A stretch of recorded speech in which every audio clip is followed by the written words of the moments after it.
Good morning. We try that again? Yes. Good morning. And welcome to the Unitarian Universalist Congregation in Fullerton, California, an inclusive community dedicated to building a better world. Woo, let there be light. My goodness. I'm Linda Duarte Wolf, your worship associate today. Whoever you are, however you identify, whether you join us in person or online, you are welcome here. UUCF acknowledges this land is situated in the original ancestral homelands of the Ahachiman, Kizh, and Tongva peoples. May we have the humility and courage to help restore what has been broken, and the wisdom to live into a new solidarity with Indigenous communities and the earth. Before we begin our service, I'd like to call your attention to a few brief announcements. Spots are available for Christina's Spirit of Charles Dickens walking tour, and I'd like her to come up and talk to us about that briefly. Thank you, Christina.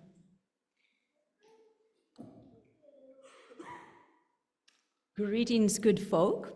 I would like to invite you all to join me as Orange County becomes the London of California, and we'll be walking and talking about the famed Unitarian, Charles Dickens, and uniting our two congregations, because Dickens was both a Unitarian and an Anglican Christian, depending on which part of London he lived in. So we'll be taking a look at the city, learning more about Fullerton's history. We have our own Thames, we have our own Big Ben. We'll find them as we walk and talk and shop, stopping at the British Grocer, the Old Ship. Come and join us for a wonderful bonding experience, and a marvelous time will be had by all. Thank you.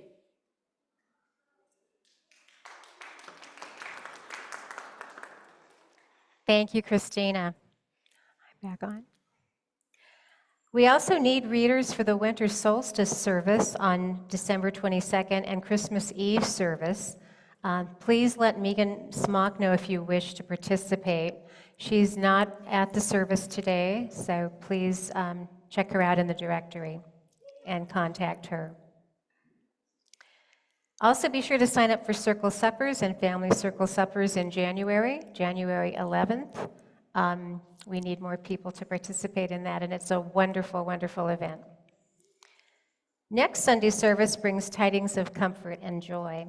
19th century Unitarians had an important foundational role in the creation of modern American Christmas celebrations and traditions. We explore the good tidings our denomination has promoted musically through its uplifting messages and the songs associated with this holiday.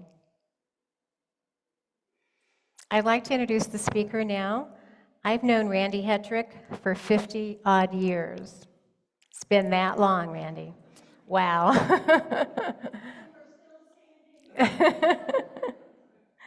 She's been a longtime member of UUCF, and I know many of you know her and love her. Her professional background is in the field of rehabilitation, like mine, with a master's in rehabilitation and an MBA. Today she will discuss Healthspan, the buzzword of the wellness community, and will further explore what makes lifespan optimal now and in the future. Our spiritual, mental, and physical health are all components of a meaningful and fulfilling life. We'll be sharing joys and sorrows a bit later in the service, so if you're in the sanctuary and you'd like to share, the slips are located on the back table, and you can fill them out up to the end of time for all ages. If you're joining us online, I invite you to post your joy or sorrow in the comments section, and those of you in the sanctuary are now welcome to take a moment to greet one another.